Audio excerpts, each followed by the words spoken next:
From the nation's capital, Eye on Washington with Marilee Joyce. A weekly discussion about the federal issues most important to Nevada. And now, from Washington, D.C., here's Marilee Joyce. And good day to you. I'm Marilee Joyce, and this is Eye on Washington, the only statewide Nevada news program produced in Washington, D.C. Every week, Eye on Washington takes you straight to Capitol Hill for a discussion with Nevada's delegation and other leaders about the federal matters that matter to you. Today's topic, Mr. Amodei goes to Washington. We'll tell you what Nevada's newest congressman wants to accomplish for Nevada and for Nevadans. And he is my special guest today, of course, Nevada U.S. Congressman Mark Amodei. And welcome to Washington, and welcome to Eye on Washington. Thanks, Marilee. Thanks for being here. Well, he was named Outstanding Freshman Legislator when he started his political career as a Nevada Assemblyman in 1996. And today on Eye on Washington, we'll tell you Congressman Amodei's priorities as he serves you on the Hill. We'll tell you why he says partisanship has no place when it comes to meeting your needs. And we'll tell you if he has any outstanding ideas on how to best turn around Nevada's still struggling economy, as well as on some other top issues facing Nevada and the nation this year. But let's start off with a quick introduction. Who is our newest House member? Well, Congressman Mark Amodei's move to Capitol Hill follows a past that includes practicing law, serving in the military, and 2 years in the Nevada Assembly, and then 12 in the Senate. Before politics, though, came service to the country. He earned a JD from McGeorge Law School to pay off student loans, and to pay off student loans, he decided to join the Army while studying for the bar. Upon passing, he became an Army JAG Corps officer prosecuting criminal matters. And when he returned to Nevada, he practiced law and then ran for state assemblyman, and a political career was born. While in the legislature, he served as vice chairman of the governor's task force on access to public health care. He was chairman of the Education Technology Committee. He was on the Tahoe Regional Planning Agency, as well as on numerous other committees. And beginning in 2007, while in the state Senate, he served a year and a half as president of the Nevada Mining Association. Welcome to Eye on Washington again. I just hit some highlights there, but I want to just give our audience a little of your background in military law and, of course, politics. And I want to get to next the why you decided to come here. But before we do, I have to give a little trivia to our Eye on Washington audience. You and I met here back in 2007 when you were head of the Nevada Mining Association. We're right here on Eye on Washington. Yes, ma'am. Thank you for having me. And why did you run for Congress? Why are you here? You know, Marilee, it's a pretty strong identification with that part of the state, and having experienced the public service part for 14 years in the state legislature, when the opportunity arose to be part of representing Nevada at the federal level, it was something that was, I thought, was an attractive thing and an opportunity in a time that's a pretty challenging time for the state on a lot of fronts. You know, you're in the seat formerly held by now Senator Dean Heller, who was appointed to the seat by the governor when it became open with Senator Ensign resigned. Now that's District 2. And it covers a lot of land. Would you remind our audience, some who might not know, I can't imagine that many, but how big is District 2? Where is District 2? And I did read on your little biography, you like to fix trucks. I think you might get the opportunity if any break down while you're driving all around that huge area. Yeah, actually District 2 is 16 full counties of the state and a portion of Clark County. So while right now we're divided into 3 districts with Congresswoman Berkeley, sure, Congressman Heck, and myself, it is like the 3rd largest district in the nation that is not composed of a whole state. So we're basically in all 17 counties of the state. You know, we're going to get to the details of some of the things that you want to accomplish when we come. But I do want to know, or the details of what you hope to do, some of the promises that you made and the things that you hope to do while you're here. But I do want to know, to start off with, what are some of your initial impressions of your life as a congressman? Well, I'm excited about the work. I am not a great traveler, so getting back and forth across the country twice a week is proving to be a bit of a challenge for me, but I'm getting better. Phenomenal responsibility, great folks that I've met in the House so far, very down to earth, many of them, so that was relaxing for me. I'm just trying to be a sponge right now and absorb a lot more than trying to put out much in terms of my colleagues. Now, when you got here, I know it was a little bit of a rush because you had to sort of find a place to lay your head and get ready to be sworn in and to find a staff. But look, what everyone really wants to know whenever we meet a new congressperson is how'd you do in that famous office lottery? Where's your office? And tell us a little bit about that story. Well, the only good news is, in that respect, is I didn't have to go through the lottery because of the special election scenario. I get to use Dean Heller's old office suite for the rest of his term. But I can assure you that being on the first floor of Cannon, that there are many of my colleagues who have already been in and looking around or sizing it up. If reelected in 2012, I will go into the lottery, and there are many of my colleagues who are coveting Dean Heller's old space as we speak. You're going to figure out a way to bar that door, aren't That's you? right. That's right. I could be in a trailer on the other side of the tracks, but for right now, we're doing good. All right, well, we found out a little bit about your background and who you are. We're going to talk next on Eye on Washington about what he wants to do, and we're going to start with his top 5 priorities. That's right after this. You're watching Eye on Washington with Marilee Joyce. Brought to you by the National Mining Association, the Frias Companies, Caesars Entertainment, NV Energy, the Las Vegas Convention and Visitors Authority, Western Lithium Corporation, and Skyline Restaurant and Casino. America's minerals have made us a nation of self-reliant dreamers, shaping our world and the endless ways we enjoy it.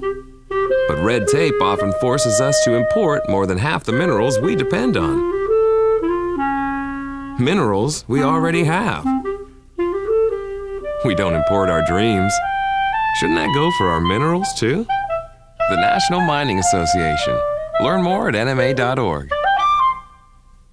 You already watch Eye on Washington with Marilee Joyce, Nevada's only statewide program produced in Washington, D.C. But for even more news from Capitol Hill that affects you, your family, and your business, you need to read Nevada's Washington Watch, our online newsletter. In-depth reporting on federal efforts that impact you. Our exclusive Inside the Beltway column, putting a microscope on Nevada's congressional delegation.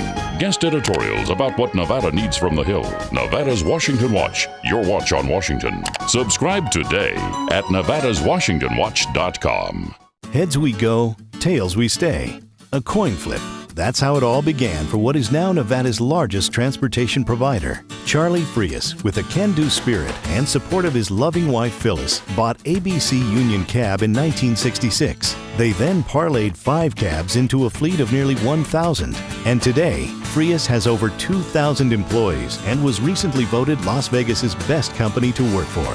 Frias, safe, reliable, simply the best.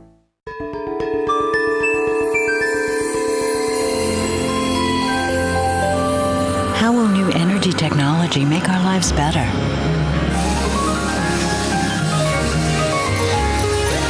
Will geothermal, wind, and solar energy be a bigger part of our future? Yes. And soon it will all be in our backyard. Learn more at nvenergy.com. And welcome back to Eye on Washington, our discussion of the priorities of Nevada's newest congressional member. And we've been visiting with him, of course, Nevada U.S. Congressman Mark Amodei. Well, let's focus this segment on his top goals for Nevadans, both immediately and overall for the rest of this congressional session. And let's begin by telling you which issues he focused most on during the campaign. The issues page of Amodei for Congress lists his top 5, the issues he said would be big priorities here on the Hill. We'll give you 4 here and the 5th in our next segment. Tops is what he calls tax fairness. He pledged to advocate for changes in federal tax and spending policy, saying he wants to reduce the burden on struggling families and on small businesses. Next up, energy policy. The congressman said he'd seek to repeal the moratorium on oil drilling on the Outer Continental Shelf and the Arctic coastal plain, and to roll back expansions and regulations that he says prevent needed increases in U.S. oil refinery capacity. Under healthcare reform, he says he supports a review of our healthcare delivery system, the goal being to reduce costs while increasing access to care. Other health goals include finding solutions to ever-increasing prescription drug costs and to both escalating insurance costs or looking for solutions to escalating insurance costs and what he terms lawsuit abuse.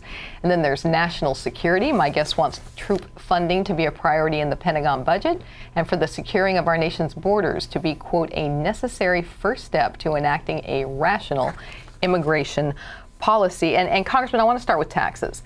You've called for making the Bush-era tax cuts permanent, doing away with the estate tax, holding on to the mortgage interest deduction, and reducing marginal tax rates. Talk about that a little bit. Well, when you look at where our economy is, Marilee, and you look at what's worked in the past and what hasn't worked, especially in the most recent past, all of those proposals seem pretty intuitive. And that is, the economy is driven by private sector health. So I think all of those things that you've described that we had on our website are things that go directly to encouraging private sector stability, predictability, and providing the foundation to create more jobs, more economic activity, and create a lasting coming out of the recession in terms of the private sector struggling, instead of threats of more taxes, threats of more regulations, and things that frankly cost more money to do business and hire people. The battle on the Hill, as far as spending cuts and increasing taxes, it's obviously you've certainly watched it from Nevada, and now you're, I don't want to say in the middle of it yourself, but you're in the middle of it geographically, being here on the Hill. What are your thoughts on that, and what are your thoughts on how to try to solve that and kind of bring that together? Well, you know, we talked a lot in the campaign about tell the truth about the budget and tell the truth about the debt. And I don't think the truth is Democrat or Republican. The truth is this, is I don't think you can tax your way out of it, and I don't think you can cut your way out of it. But I do think when you look back the last time we were balanced during the Clinton administration, that was because gross domestic product was growing 1 or 2 points a year for 4 or 5 years. That produces increased tax revenues to the tune of $500 billion to $750 billion for every point GDP grows. That's existing tax structure. So I think if you say, listen, we're going to do things which encourage the growth of GDP, we're going to make some cuts. You know, Marilee, nobody talks about the federal government budget has increased 40% over the last 6 years. So a combination of cuts and making that private sector more lucrative in terms of producing tax revenues, I think is the answer. Additional revenue measures, though, at this time are counterintuitive both in a recessionary sense, but also when you look at what's happened, none of the proposals will balance the budget. None of them will balance the budget. Quickly, because we're almost out of time for this segment, I want to get to just a couple of things regarding energy. Yeah. You've said that economically ailing states like Nevada, they really suffer doubly from high energy prices, first by price and then by the related further delay in the economic recovery. What, in your view, is a rational and reasonable energy policy? Well, I think we should work towards having energy independence in the nation. We have the resources. I have a firm belief that you can use the resources responsibly, so using them is not by definition irresponsible environmentally. And so when you talk about a state that's dependent upon people coming to it for part of its economy, and a state that has large distances between its metropolitan areas, you need to be able to transport business and commerce as economically as possible. Sure. That's why Nevada is so vulnerable to that. We have the resources to be independent. We have the resources to make our energy costs reasonable in terms of fixed energy costs, clean coal, things like that. I think we ought to be exploiting that. You know, quickly on health care reform, you blamed escalating insurance costs and lawsuit abuse as big contributors to the high cost of medical treatment today. What's the answer here? Well, I'll tell you what, we did tort reform in Nevada and it worked. So I don't see why we wouldn't give it a try at the federal level also. National security, what do you see as the top needs of Nevada's fabulous bases? Well, you know what, they are all evolving into the new mission. It's not the Warsaw Pact in Europe anymore. It's the global war on terror, if I can use a phrase that you're not supposed to. And so when we talk about that, to matriculate those missions at those installations to what the needs are for protecting the country now is something that I think all the services in the state are doing a good job of, and we need to continue to help them to do it. Okay, when we come back, we're going to get that fifth priority. Okay. That's right after this.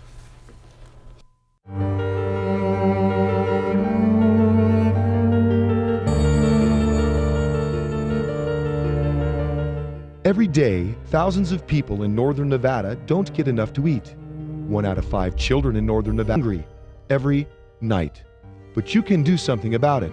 Catholic Community Services of Northern Nevada has been providing help and creating hope in our community for more than 65 years. By donating food, time, or money, you can make a difference in a hungry person's life. When you make your generous donation to St. Vincent's Dining Room and St. Vincent's Food Pantry, you're helping to fight the scourge of hunger in Northern Nevada. In these tough economic times, now more than ever, we need to help those less fortunate. To find out how you can donate to St. Vincent's Dining Room and St. Vincent's Food Pantry, call, click, or stop by, and together we can end hunger in Northern Nevada.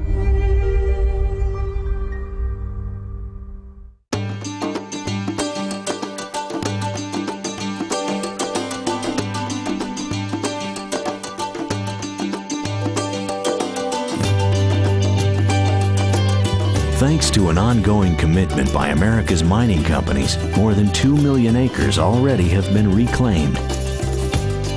To learn more about reclamation or other aspects of mining, visit nma.org, the National Mining Association.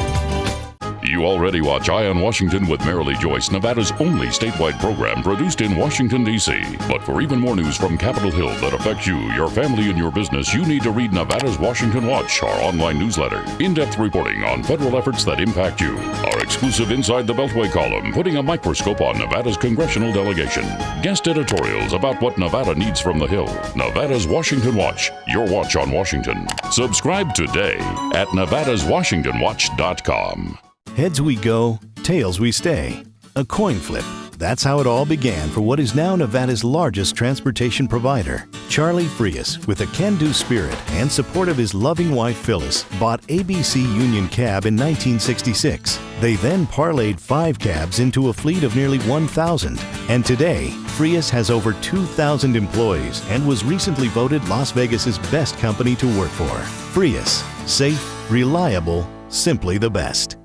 All of us at Caesars Entertainment have something we want to say. Play responsibly. Play responsibly. We don't want you to gamble if you've had too much to drink. You shouldn't gamble if you're lonely or depressed. And if you're under 21, you're not allowed to play. No. No matter which of our casinos you come to, our message is always the same. Play responsibly. Play responsibly. Play responsibly. We know you're coming to our casinos to have a good time, and we always want you to leave feeling like you did. And welcome back to Eye on Washington, our discussion with Nevada's newest congressman about his priorities as he seeks to best serve you on the Hill. And he is my guest today, Nevada U.S. Congressman Mark Amodei. Well, there was one more listing on that top issues page of our new Reps campaign website. It's simply called Nevada Comes First, and it includes a pledge to you. And that's to put your needs over partisanship when it comes to certain Nevada-centric matters. On Nevada Comes First page, it reads in part, quote, "In Congress, as was true when I was a Nevada legislator, no one should expect me to follow the party line if it's not in the best interest of the people of Nevada." The congressman listed 3 promises here. First up is water. He said he would support a federal policy that respects individual property rights, preserves traditional farming and ranching economies, and requires a fair allocation of water from the lower Colorado River. Next, mining. He vowed to protect the 1872 mining law, saying it maintains Nevada's standings as one of the largest gold producers in the world and provides good jobs and economic stability to rural Nevada. And regarding public lands, he promised to maintain reasonable access to Nevada public lands for the purposes of grazing, hunting, recreation, energy exploration, and production. And I want to get to each of these points, but again, we touched on this in our last segment. At a time when people have voiced their disgust with the partisan sniping on the Hill, and some say it leads to so little getting accomplished, you're saying when it comes to some top Nevada issues, partisanship has no place. Well, you know what? I'm not sure what the partisanship bent would be on those issues. You know, when you talk about a state being able to be the primary arbiter of its water issues, I don't think that's Democrat or Republican. Sure. That's just states' rights, and that's a good thing. And by the way, the state has a great history of doing a responsible job of that. So when you talk about that resource issue, I don't see the opportunity for Republicans or Democrats to do their thing. On the mining issue, I think that's a pretty simple one too. The industry is very robust. The attempts in the past to change the 1872 mining law to create federal revenue out of that would have a major impact on Nevada's budget, because it would create a large new deduction before you get to net proceeds application under the Nevada law. Sure. That's something that we need to talk about and be concerned about, because I don't think it will make a huge difference for how the federal government works, but it'll make a huge financial difference for Governor Brian Sandoval putting together the budget in Nevada and the legislature when it meets again. And finally, the last one I think was energy, or public lands, which is, you know, Marilee, when your district is 85% owned by the federal government, then you have to have the landlord and the property owner, if you will, playing a major role in economic development. Well, you said speaking of public lands, you said you'd fight to, quote, maintain reasonable access. What's reasonable? And your scope here is wide, you know, from grazing to ranching to energy explorations. What's reasonable, and what are some of your concerns? Well, you know, reasonable is in the eye of the beholder, as we all know, but when you talk about 85% of that land mass, and you talk about agribusiness, you talk about agriculture, you talk about energy exploration, you talk about the recreation opportunities, all of those things are private sector business opportunities. And the federal government, as the owner of that land, I think needs to be more timely in its ability to respond to those requests. You're talking about the Forest Service, the Bureau of Land Management, and the Bureau of Reclamation. All of those agencies have huge impact on the private sector in all of those areas. And I think it's something where I just think it'll be a helpful, healthy thing to have somebody saying, let's make sure we're as viable as possible in terms of responding to those. You know, I want to grab something on mining I think is important to get to. Yeah, a top issue of the National Mining Association, and I know you're friends with Hal Quinn, the head of that organization, is what he and they call a desperate need for a national mineral policy that, among other things, would greatly shorten the time it takes to get a permit. That permitting process is, you know, he says really killing him. You know what, it can be a huge challenge. Some of the folks in Nevada have experienced decade-long time frames and even longer. And so when you talk about that from a business thing, it's like, listen. Oh, we're losing mining companies to other countries. How many businesses do you know that'll start a process knowing it'll take them 10 years coming out the other end, especially when you're in the commodity business? The most insidious thing is they simply don't start anymore, and that is of huge impact on rural Nevada's economy. But that economy also gets into the urban areas, like the Mary Kay Cashman's, who sells Caterpillar equipment to a lot of those folks, like the consultant community in Reno that does a lot of business with the minerals folks out the 80 and 50 corridors. So very important for our economy to have those time frames as responsibly short as possible. We're about out of time. I do want to touch on one thing on water. A biggie has been the fair allocation of the Colorado River resources. It's been a source of contention for so long. Quickly, some views on it. Well, you know, the Colorado River Commission is kind of our point, folks, on that issue as far as dealing with the upper and lower basin states. We have a little bit of breathing room right now because we're no longer hooking up 24,000 houses in Las Vegas each year in the growth stuff. But it is an opportunity to take stock of what resources are available in state, take stock of what's available in terms of supplying water to other people on the river. The Southern Nevada Water Authority and the Colorado River Commission are doing a good job in terms of exploring those, and my job is to help them in any way I can so that they can continue to be all that they can be in that respect. Okay, a little on you, a little on your priorities, and next we're going to hear from someone writing a letter to us. We're going to have our mailbag segment right after this. All of us at Caesars Entertainment have something we want to say. Play responsibly. Play responsibly. We don't want you to gamble if you've had too much to drink. You shouldn't gamble if you're lonely or depressed. And if you're under 21, you're not allowed to play. No. No matter which of our casinos you come to, our message is always the same. Play responsibly. Play responsibly. Play responsibly. We know you're coming to our casinos to have a good time, and we always want you to leave feeling like you did. America's minerals have made us a nation of self-reliant dreamers, shaping our world and the endless ways we enjoy it. But red tape often forces us to import more than half the minerals we depend on. Minerals we already have. We don't import our dreams. Shouldn't that go for our minerals too? The National Mining Association. Learn more at nma.org.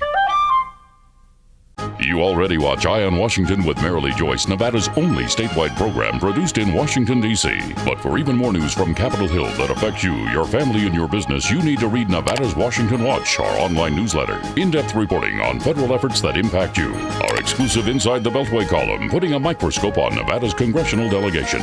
Guest editorials about what Nevada needs from the Hill. Nevada's Washington Watch, your watch on Washington. Subscribe today at nevadaswashingtonwatch.com. Built on a fleet of just 5 cabs bought in 1966 by founder Charlie Frias, Frias Transportation is now Nevada's largest transportation provider.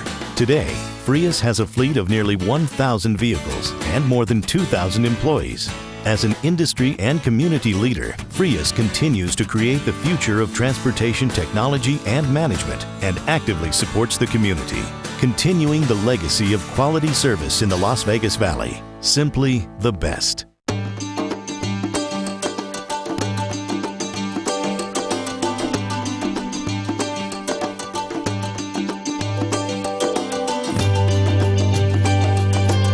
Thanks to an ongoing commitment by America's mining companies, more than 2 million acres already have been reclaimed. To learn more about reclamation or other aspects of mining, visit nma.org, the National Mining Association. We're back with our closing segment of Eye on Washington. It's our mailbag segment, and in this segment we tell you an issue that the congressional mailbag page of the Joyce Communication website has been getting a lot of correspondence about. We read one of your letters on the air, and then we invite our guests to respond to you right here. Now, Congressman, you're so new that we don't have any letters yet just to you, so I took you from our general mailbag. Sometimes people just write the whole delegation, and I have one here from Mike L. of Winnemucca, and he writes, Dear Nevada Congressman, at a time when the country needs effective legislation most, it seems that partisanship is bogging down the process more than ever before. What can be done to put aside idealistic arguments among congressional members and make some real progress for the citizens of Nevada? What do you say to Mike? Well, tell Mike at the home of the Lowry Buckaroos that his analysis is in the ballpark. You know, the thing that comes to mind first is hopefully, and this applies in Nevada, I think it has for the most part much of the time, but it depends on who you send, I think. I think you need to send solutions people. I think you need to send people who are capable of saying, you know, this is where we need to be and standing that ground. You look at Nevada's issues that we just talked about, and I don't think those necessarily need to be partisan or lend themselves to being partisan. But I'll tell you this, Mike, having been back here for a robust 3 weeks, you know, there are some folks who are phenomenally partisan. So you do the best you can with what you've got to work with. All right. I think Mike will be glad to hear that, and thanks for being here today. You know, you can send a letter to one of Nevada's senators or House members. Just go to our website, joycecommunications.com, and check out more federal issues that impact Nevada while you're there. Thanks for joining us on Eye on Washington. I'm Marilee Joyce in Washington, D.C. Good day.